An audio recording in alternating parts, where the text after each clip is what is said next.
Om Swastiastu, Assalamualaikum warahmatullahi wabarakatuh, Shalom, Namo Buddhaya, dan salam kebajikan untuk kita semua. Saya Gusti Agung Ayu Alicia dengan NIM akhir 128 dari kelas D. Di sini saya akan mempresentasikan mengenai materi premedikasi dan anestesi. Adapun subbab yang akan saya bahas pada materi ini, yang pertama ada premedikasi, yang kedua ada anestesi, yang ketiga ada klasifikasi status pada prosedur anestesi. Yang pertama ada premedikasi. Premedikasi merupakan pemberian obat sebelum induksi anestesi. Tujuan dari pemberian premedikasi yakni yang pertama menenangkan pasien sehingga memudahkan penanganan dan mengurangi pelepasan katekolamin. Yang kedua, untuk relaksasi otot sehingga terjadi imobilisasi dan hiporefleksi. Yang ketiga, untuk memberikan efek analgesia atau menghilangkan rasa sakit. Yang keempat, untuk memperoleh induksi anestesi yang perlahan dan aman, stadium anestesi yang stabil untuk mengurangi dosis obat anestesi sehingga efek samping dari agen anestesi dapat dikurangi.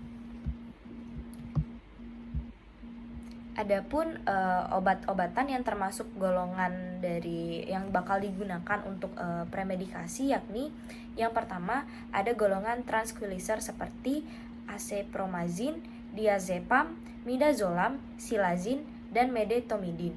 Yang kedua ada golongan narkotik seperti morfin, oksimorfon, dan meperidin. Yang ketiga golongan antikolinergik seperti atropin dan glikopirolat. Baik, materi kedua yaitu mengenai anestesi. Jadi di sini akan saya jelaskan mengenai apa itu anestesi, klasifikasi, keuntungan dan kerugian, mekanisme kerja, serta pemantauan. Jadi anestesi itu berasal dari dua bahasa Yunani, yaitu an berarti tidak dan estesis berarti rasa atau sensasi. Anestesi atau pembiusan secara umum berarti suatu tindakan menghilangkan rasa sakit ketika melakukan pembedahan dan berbagai prosedur lainnya yang menimbulkan rasa sakit pada tubuh. Adapun keuntungan dan kerugian dari melakukan anestesi, yang pertama, untuk keuntungannya sendiri itu mengurangi kesadaran dan ingatan intraoperatif pasien. Yang kedua, memungkinkan relaksasi otot yang diperlukan dalam jangka waktu yang lama. Yang ketiga, memfasilitasi kontrol penuh terhadap jalan napas, pernapasan, dan sirkulasi. Selanjutnya itu ada kerugian. Yang pertama, membutuhkan peningkatan kompleksitas perawatan dan biaya terkait. Yang kedua, membutuhkan beberapa derajat pasien sebelum operasi. Yang ketiga, dapat menyebabkan fluktuasi fisiologis. Yang keempat, dapat menimbulkan beberapa komplikasi serius. Jadi klasifikasi anestesi itu terbagi menjadi 3. Ada anestesi umum, anestesi lokal, dan anestesi regional. Untuk anestesi umum sendiri, itu merupakan tindakan menghilangkan rasa nyeri atau sakit secara sentral, disertai hilangnya kesadaran, dan dapat pulih kembali atau reversible. Adapun cara pemberian anestesi itu bisa melalui parenteral, yakni terdiri dari intramuskular atau intravena. Yang kedua ada parektal. Yang ketiga ada anestesi inhalasi. Untuk anestesi lokal merupakan hilangnya sensasi pada suatu area di tubuh yang disebabkan oleh depresi dari eksitasi akhir saraf atau inhibisi dari proses konduksi pada nervus perifer yang bersifat sementara.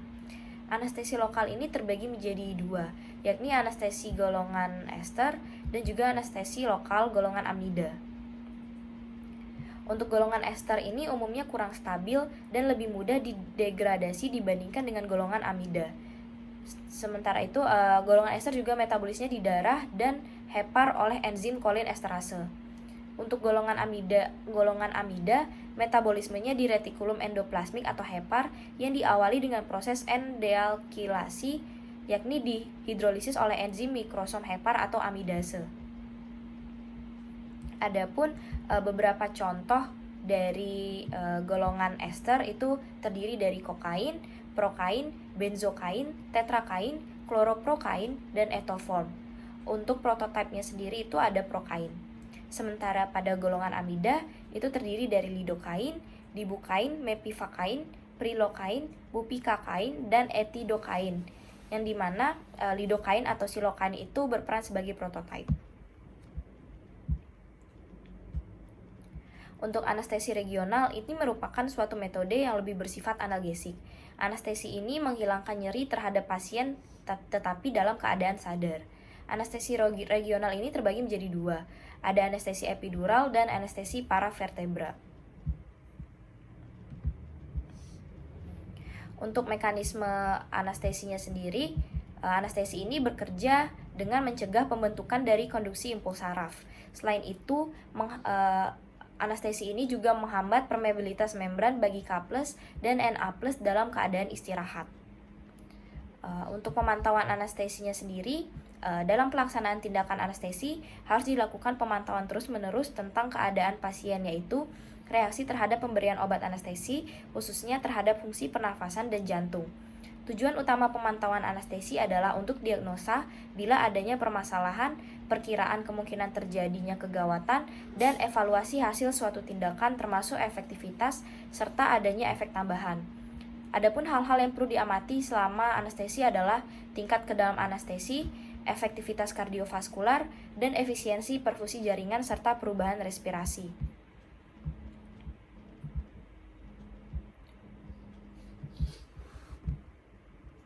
Yang keempat, ada klasifikasi status pada prosedur anestesi. Seperti yang bisa teman-teman lihat, ini merupakan sebuah tabel yang terdiri dari klasifikasi status pasien pada prosedur anestesi yang telah ditetapkan oleh American Society of Anesthesiologists atau ISA.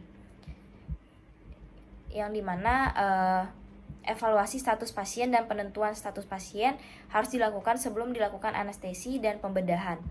Evaluasi ini meliputi pemeriksaan fisik, sejarah pasien, dan hasil pemeriksaan tes laboratorium diagnosis. Secara umum, pasien dengan klasifikasi kelas 1 dan kelas 2 sangat aman untuk dilakukan anestesi dengan protokol dan teknik yang standar.